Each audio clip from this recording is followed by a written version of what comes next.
said by May 11th, everything gonna be empty. So, while there is still some supplies on the shelves, you need to be going out and picking up a lot of your necessities and or dry, non-perishable goods. Hello, welcome back to my channel. Ports are empty, and today we're going to be talking about the alleged food shortage that is coming soon. People are showing how they're preparing for it. Please don't forget to like, comment, share, and subscribe to my channel. Because that's the first thing that goes. Like, water is always the first thing that goes. But so I need to get a lot of water. I need to get a lot of canned goods. I don't want to be one of those people like, out of water. Because that's the first thing that goes. Like, water is always the first thing that goes. Food-wise, canned foods that we do eat, canned fruits, we use a lot of frozen vegetables. So I stock up on frozen vegetables, canned fruits, like I said. I decided I'm going to, instead of stocking up on canned beans, buy bagged beans instead. So dry beans last longer. So I'm going to start getting different kinds of beans that we eat. My husband's not a big bean fan, but I like beans. So I would get kidney beans and black beans and I don't know what other kinds of beans. Rice. Definitely stocking up on getting some more rice. I usually do keep a lot of rice in the house because we do eat a lot of rice. I also have baking goods. Usually I only have like one bag of sugar, one bag of flour, and that's all we have. When we run out, we're screwed. So I'm looking into just longer term storage of those things and things that I could use to make meals out of: flour, sugar, salt, spices. Those are all staples, of course. So y'all better start a garden, because the meat gonna be so high, you gonna need the extra cash if you want to eat meat. Stock up on some non-perishables now. Go to the food pantry if you don't have no money. If you think you can't start a garden because you live in an apartment, do some research. You should probably start stocking up on some food if you can. I'm not a family. I'm a single woman, and I learned during COVID that you need to do things a little bit differently in order to still eat well but not waste any food. And so I just went to Costco this morning, and I'm going to show you what I get and how I make it stretch and not boring and relatively healthy. So buy stuff that you like and can stretch out. That way when prices do skyrocket, at least you are still kind of eating similar to how you were before or to what you like. So I got a lot of canned stuff, obviously, because it's gonna last. So canned chicken, canned tuna, canned salmon, whatever. Obviously chicken salad, but I chop it up and put it in soups all the time. And salads. You can make salmon burgers out of this, tuna too. You can do those spicy tuna bowls. They're really easy and great protein source.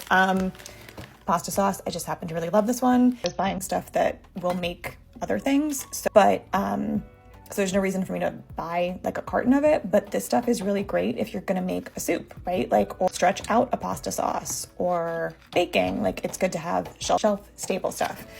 Same with coconut milk, a bunch of beans, and I figure I can do a really nice red beans and rice type stitch.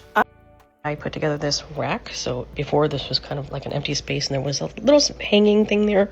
It was definitely not using all of the space, and then I kind of reorganized, and I've got some empties over there. I definitely am realizing that I really don't have that much food. I mean, it might look like a lot, but when you talk about 5 people and 2 pets, I mean, that's literally the cat food that I have, and then dog food, and this is down to there. I do not have enough food to even last more than, I don't know. I mean, it's hard to judge. I guess I gotta calculate it, but I haven't done that yet. What am I doing? I'm about to vacuum seal and put some in my little bags. Some rice, 25-pound bag of rice. I got this from Costco. It is, yes. So I went to the grocery outlet today and loaded up on groceries and, coffee, all the canned foods, all the things that I feel like I can't live without because we don't know what's going to happen. And I'm checking out, and the guy that is the cashier, no, I don't think that it's going to be that bad. There's plenty of things that are made in the U.S. and I'm like, well, not coffee, not chocolate, not tea, many things, not wine, many wines, I'm stocking up. Get all the things that you think you might need. I've got plenty of rice and flour and canned goods. Got some beans to get my fiber and my proteins. I've got tuna from Costco. I've got canned chicken breast from Costco. Rice, plenty of flour. Every time I go to the grocery store, I stock up. Today, I loaded up $250 of, extra food. I will eat it regardless. We have it in our cupboards.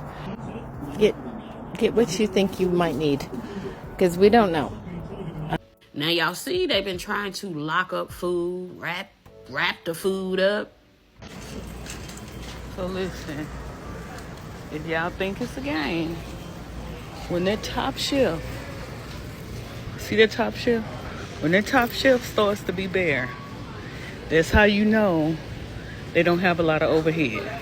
I think it's wise to get a few things extra than you normally do just in case there is a food shortage.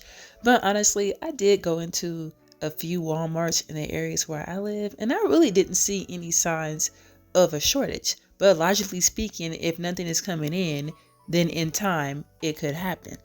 It's also important to note that people should not just go crazy and just start buying up everything. Just logically speaking, just get a few things here and there just in case.